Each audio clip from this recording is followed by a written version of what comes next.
Hi అండి, welcome to ఇంటి వంట తిందాం ఆరోగ్యంగా ఉందాం. I'm Vishala and my sister. ఈరోజు మేము చూపించబోయే రెసిపీ నవరాత్రి ప్రసాదం రెసిపీస్లో ఒకటైన ఆవు పులిహోర అండి. ఎవరైనా ఈజీగా ప్రిపేర్ చేసుకోవచ్చండి.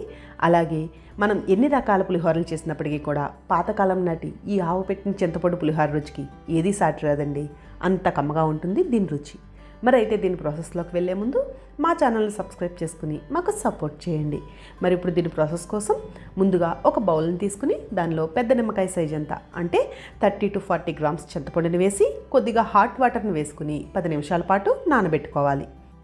ఇప్పుడు ఒక బౌల్లో 1 కప్పు అంటే 1/2 కిలో బియ్యాన్ని వేసి అలాగే 1 టేబుల్ స్పూన్ శనగపప్పును కూడా వేసుకుని 2 to 3 times శుభ్రంగా కడిగి ఆ బియ్యాన్ని కుక్కర్లో వేసుకుని 1 కప్పు రైస్కి 2 కప్పుల వాటర్ని వేసుకుని దానిలోకి 1 టీ స్పూన్ ఆయిల్ని కూడా యాడ్ చేసుకుని బాగా కలుపుకుని మూత పెట్టి స్టవ్ ఆన్ చేసి 3 విజిల్స్ వచ్చేంత వరకు కుక్ చేసుకోవాలి. ఈలోపు ఒక మిక్సీ జార్ని తీసుకుని 1 టేబుల్ స్పూన్ ఆవాల్ని వేసి ఫైన్ పౌడర్లా మిక్సీ పట్టుకోవాలి.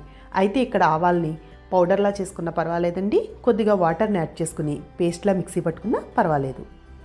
ఇప్పుడు కుక్కర్ విజిల్స్ వచ్చి ప్రెషర్ అంతా పోయిన తర్వాత కుక్కర్ మూతను తీసుకుని కుక్ అయిన రైస్ని ఒక బౌల్లోకి తీసుకుని చల్లారనివ్వాలి. ఇప్పుడు ఒక గిన్నెని తీసుకుని దానిలోకి నానబెట్టుకున్న చింతపండు నుండి గుజ్జును తీసుకోవాలి. ఇప్పుడు ఈ గుజ్జులో రుచికి సరిపడా ఉప్పు, 1/2 టీ స్పూన్ పసుపు, 1 టీ స్పూన్ బెల్లం తురుమును వేసుకుని అలాగే 1 ఇంచు అల్లాన్ని ఇలా చిన్న చిన్న ముక్కలుగా కట్ చేసి వేసి ఇప్పుడు దీనిలోకి 4-5 పచ్చిమిర్చి చీలికలు, 1 టీ స్పూన్ ఆయిల్ వేసుకుని బాగా కలుపుకుని ఈ గిన్నెని స్టవ్ మీద పెట్టి చింతపండు గుజ్జును మంటను మీడియం ఫ్లేమ్లో ఉంచి ఉడికించుకోవాలి. ఇక్కడ చూపిస్తున్నట్లుగా చింతపండు గుజ్జు బాగా దగ్గర పడి చిక్కగా అయ్యాక స్టవ్ ఆఫ్ చేసుకుని పక్కన పెట్టుకోవాలి. ఇప్పుడు మళ్ళీ స్టవ్ ఆన్ చేసి కడాయి పెట్టుకుని 3 టేబుల్ స్పూన్ల ఆయిల్ వేసుకోవాలి. ఆయిల్ హీట్ అయ్యాక మంటను మీడియం ఫ్లేమ్లో ఉంచి దానిలోకి 1 టీ స్పూన్ ఆవాలు, 1 టేబుల్ స్పూన్ శనగపప్పు, 1 టేబుల్ స్పూన్ మినప్పప్పు, 3 టేబుల్ స్పూన్ల వేరుశెనగ గుళ్ళు వేసి కొద్దిసేపు ఫ్రై అవ్వనివ్వాలి. వీటిని కొద్దిసేపు ఫ్రై చేసుకున్న తర్వాత కొద్దిగా జీడిపప్పును కూడా వేసుకుని ఫ్రై చేసుకోవాలి. ఇప్పుడు ఇవన్నీ దోరగా ఫ్రై అయ్యాక దీనిలోకి 1/2 టీ స్పూన్ జీలకర్ర, 4 ఎండుమిర్చి ముక్కలు, కొద్దిగా కరివేపాకు, 1/2 టీ స్పూన్ ఇంగువను కూడా వేసుకుని ఫ్రై చేసుకోవాలి. ఇంగువను ఇష్టపడిన వారు స్కిప్ చేసేయండి.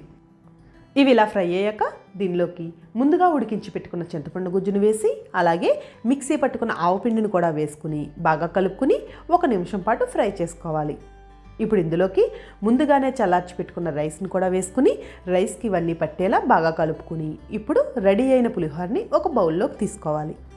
చూసారు కదా, పాతకాలం నాటి ఎంతో కమ్మనైన ఆవు పులిహోర. టేస్ట్ అయితే మాత్రం చెప్పక్కర్లొద్దండి, అంత బాగుంటుంది. ఈ పులిహోరని మీరు కూడా ట్రై చేసి ఫీడ్బ్యాక్ని కామెంట్ రూపంలో మాకు తెలియచేయండి. మా వీడియోస్ కనుక మీకు నచ్చినట్లయితే లైక్ చేసి మీ ఫ్రెండ్స్ అండ్ ఫ్యామిలీ మెంబర్స్కి షేర్ చేయండి. Thanks for watching.